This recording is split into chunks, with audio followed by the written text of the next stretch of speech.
And now, I'm happy to introduce Professor Niva Elkin-Koren, our second speaker. Niva is a professor of law at Tel Aviv University Faculty of Law. She received her LLB from Tel Aviv University, LLM from Harvard Law School, and SJD from Stanford Law School.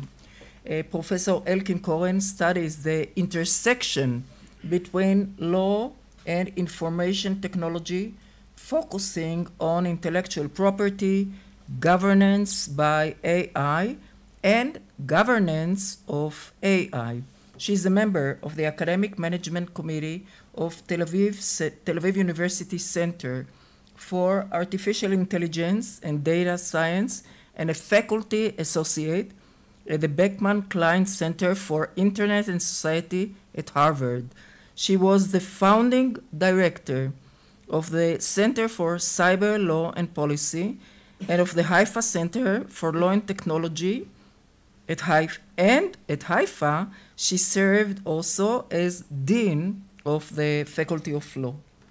Niva Elkin-Koren is the chair of the Scientific Advisory Council of the Alexander von Humboldt Institute for Internet and Society and a board member of the Scientific Advisory Board at the Munich IP Law Center, Max Planck Institute for Innovation and Competition.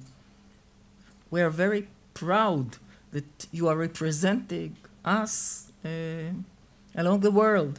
It's wonderful, and we are proud to have you with us and to hear you speaking about privacy as bureaucracy. Please, Niva. Thank you.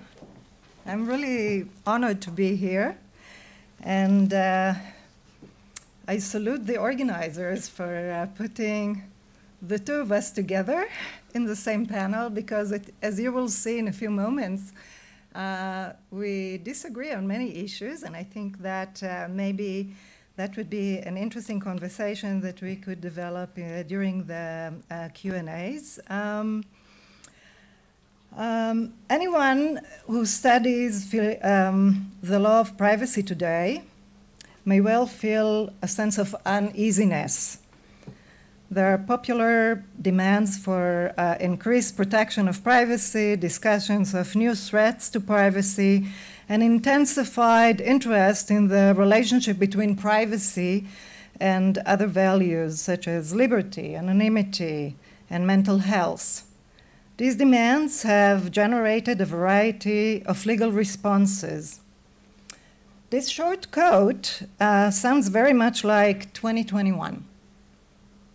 The data economy has brought struggles over privacy to the forefront of our social and political debates, leading to various legal reforms around the world. But in fact, this is the opening paragraph in this seminal 1980 article that was published by Professor Ruth Gavison at the Yale Law Journal. The paper intended to tackle an ongoing controversy among privacy scholars who have argued that privacy rhetoric is actually misleading. What is privacy? Well, there are many answers to this question. Privacy, as we've heard, is secrecy, the ability to keep information about me from others. Privacy, the right to be left alone. Privacy is a right to control information about me, but also to control the space, the physical space around me. My house is my home. My home is my castle, as we say. So there is fundamental disagreement about what privacy is, but the question is also, does it matter? Many people argue that rather than focusing on what privacy is and looking for a comprehensive definition of privacy, we ought to actually focus on the interests and values that my privacy may involve, and such as we've heard in the previous talk, like discrimination, inequality, or liberty and manipulation. Professor Gavison disagreed with this approach. Back in the 80s, she has already seen the need to develop a distinct and coherent definition of privacy that indeed thought to address the challenges raised by privacy by introducing an analytic framework of privacy as access. More than 40 years have passed. The world has changed dramatically. We live in times of great transformation. Societies in liberal democracies are no longer able to reach an agreement on the fundamental tenets of liberty. And I think that we've received a taste of this in the previous lecture. Identity politics and skepticism over justice in the existing social order intensify the declining trust in governments. The global pandemic has further deepened social and political divides, reshuffling in some cases some old political boundaries between what is considered left and right. And in the context of our current discussion, there is also major technological transformation. Technology, too, has fundamentally transformed our lives. Artificial intelligence and machine learning systems are increasingly deployed to govern systems that influence our lives, from smart cities to smart homes to automated cars to personalized medicine. Data is sometimes called the new oil of this economy, is essential for generating all of these systems.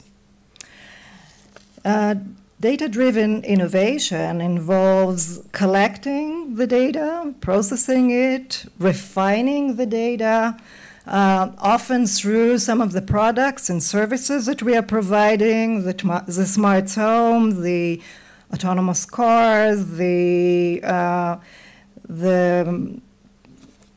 models that predict climate change, the new ways of diagnosing disease. A lot of data is necessary for that, what we call big data.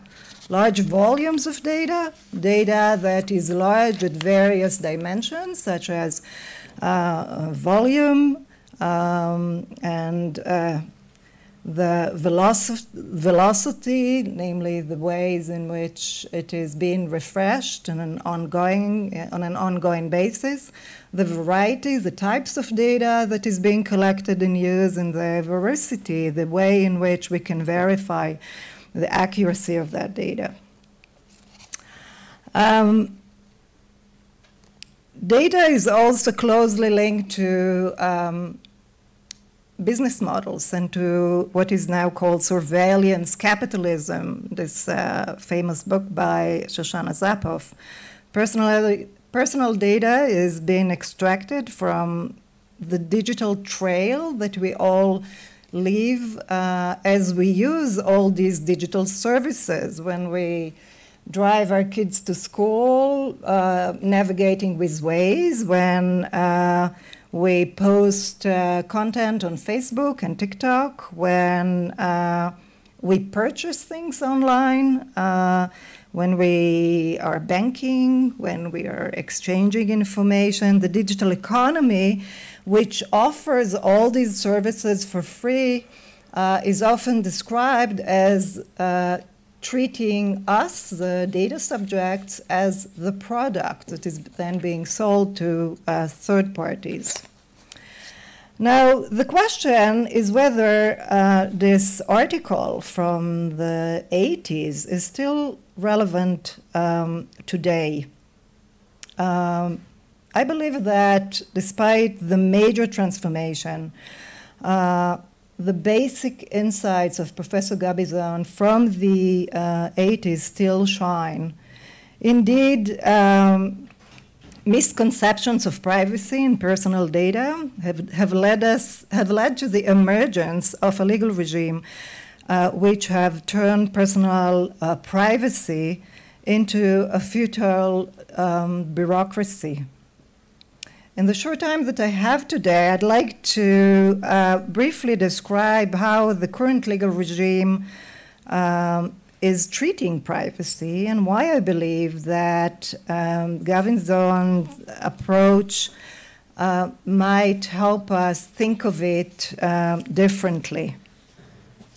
And so the legal regime which protect privacy in data nowadays basically reflect two competing approaches and actually two competing ideologies. One is the GDPR, the General Data Protection Regulation that is common, that was introduced in the European Union and is actually reflecting the perception that data privacy is a fundamental right. It's a fundamental right to make choices regarding personal information about us.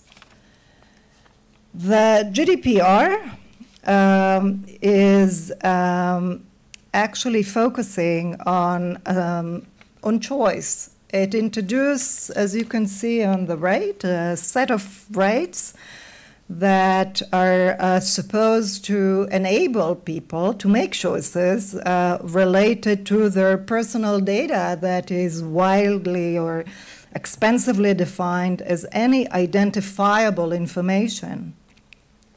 The basic principle of privacy and data protection is consent. Consent is necessary for every collection, processing, and sharing of personal data. Consent reflects, or presumably reflects, an autonomous choice of the data subject, and also intends to protect that autonomy by offering what is perceived by the reformers of the GDPR who introduced the GDPR and later on by the European Court of Justice as the fundamental right to privacy. Privacy is basically data protection. Across the Atlantic, we have a different ideology that also focuses on choice. And so choice is also located at the core of what the American loosely call information protection practices. And here, however, privacy is basically being treated as a commodity. As a commodity, it could be exchanged in the market. But since the market suffers from severe market failures, these market failures must be protected through some of the regulation that was introduced, although not as expensive as the European regulation, but more limited to particular cases, such as those that are the sectorial legislation that was introduced at the federal or state level in the United States, but also some modern privacy protection laws introduced in California and Virginia. And what is interesting about, again, this legal regime that it aims to enable users to make a choice regarding their information, to actually reflect their true preferences regarding what will be done with their personal information, making at least what we called an informed choice regarding the collection and processing of that data.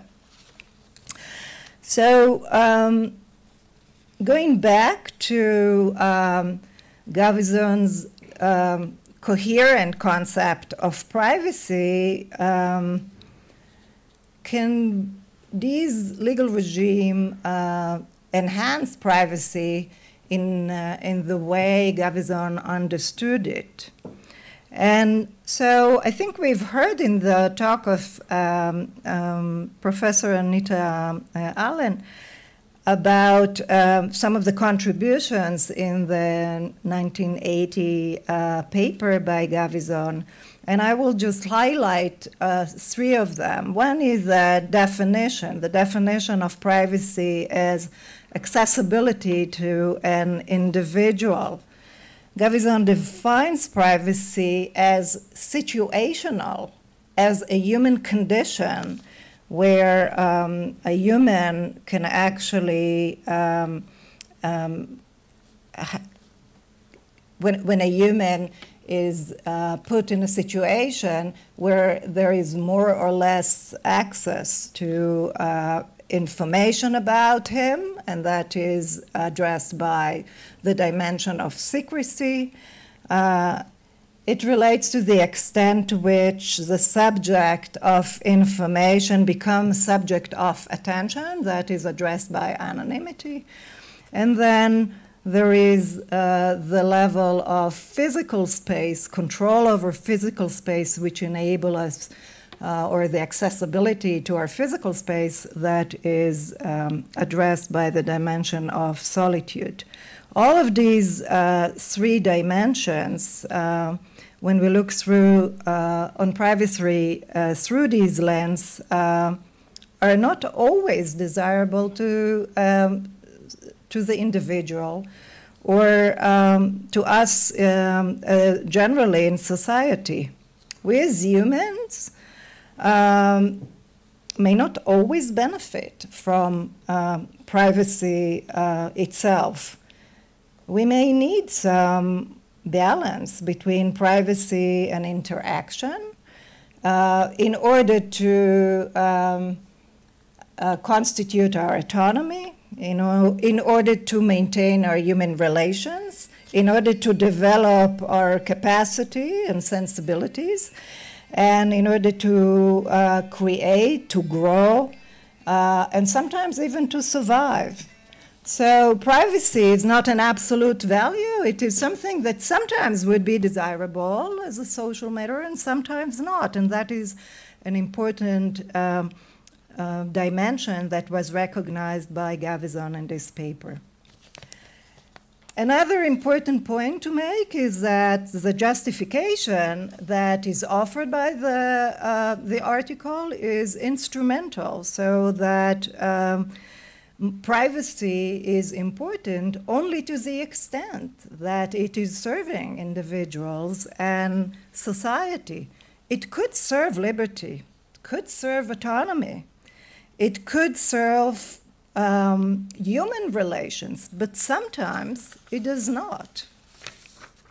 And so the fundamental question for us is when we come to look at the law and define the scope of privacy protection is what is sufficient amount of privacy that is necessary to protect the social functions of privacy that we indeed want to promote, and also to avoid the downsides of privacy. To be the right to be let alone could be also the right not to be let alone. Sometimes you want someone to knock on your door and make sure that you're still alive there.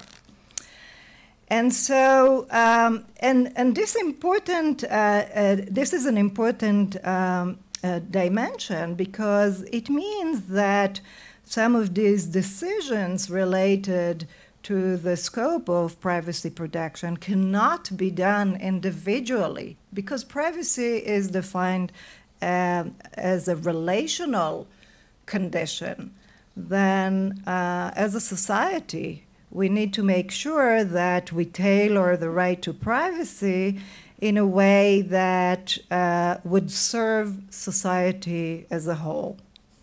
So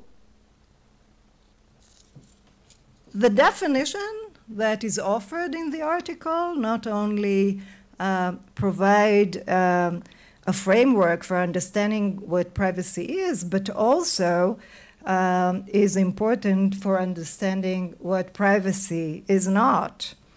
The reason we value privacy, Gavison tells us in the article, may have nothing to do with whether an individual has in fact chosen it. Privacy is not about preferences or individual preferences. It is about collective action. It is about, when we talk about privacy as accessibility, it is a relational concept, not an individualistic concept.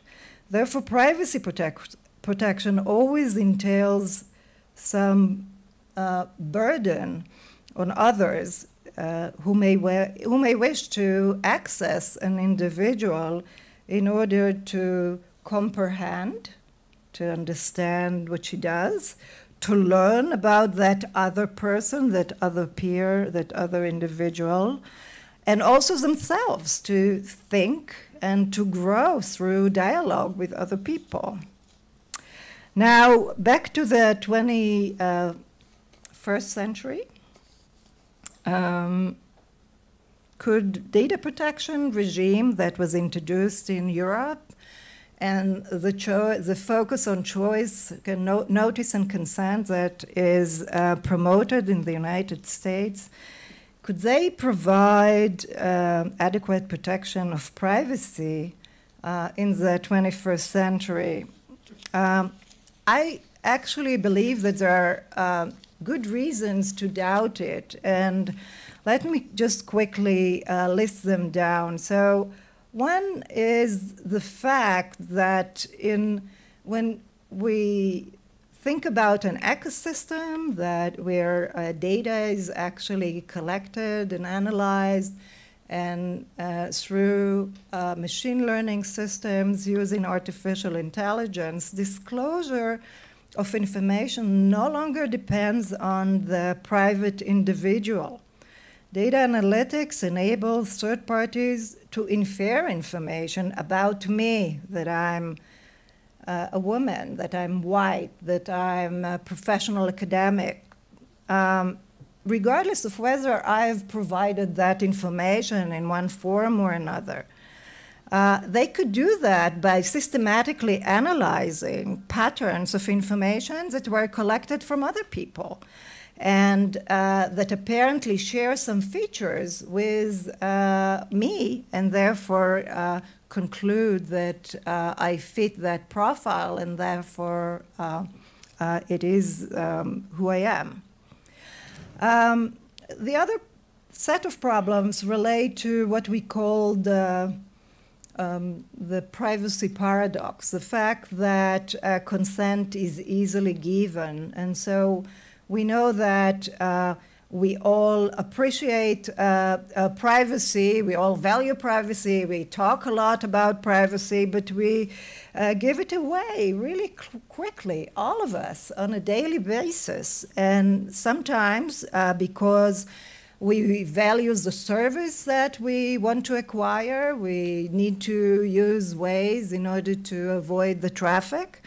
And sometimes we value that more than we are concerned about the long-term effects of providing the data. But in other cases, it is because consent is something that is really difficult to acquire and also to implement on an ongoing basis. It's overwhelming. We all experienced that a couple of years ago when the GDPR was introduced, and we had to click again and again on consenting to these, accepting cookies. It's not as if that has changed our privacy situation for the better, because consent is just too hard for individuals to manage, and therefore it is not a good way of guarding against privacy invasion.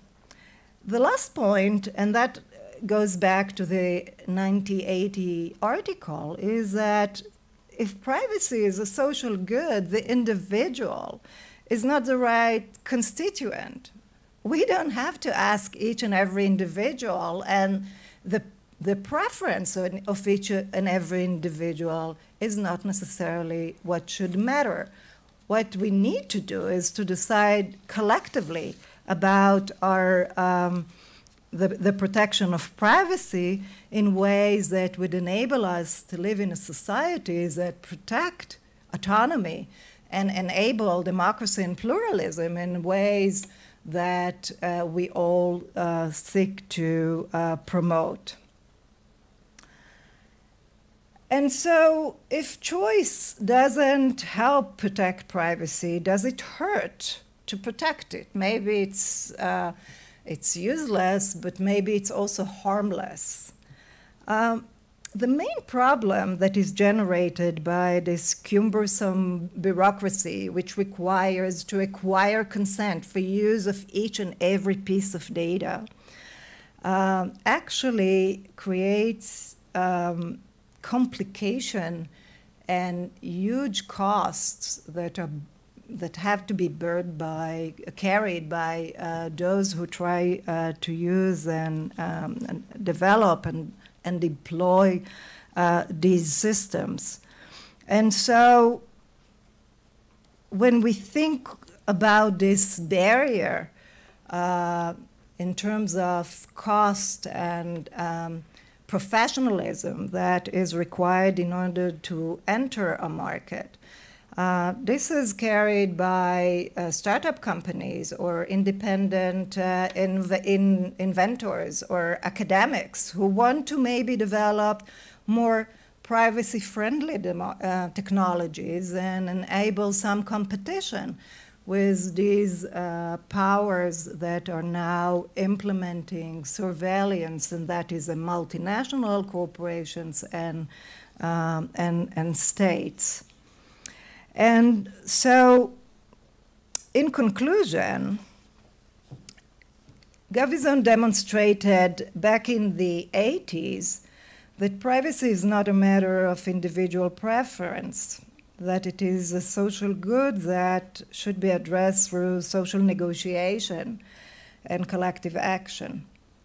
In the current context of the 2020s, we are now entering 2022 very soon, as we are facing growing threats to privacy from both multinational companies and governments.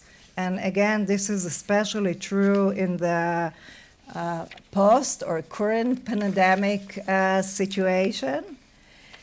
We need new mechanisms that would effectively restrain these powers to serve the original functions of privacy that were listed in the 1980 article by Gavison: autonomy, pluralism, and free society. This may require us to go back to the fundamental definitions of privacy discussed in the article and to develop new and innovative measures that would ensure we protect the functions of privacy in light of these new growing threats. Thank you.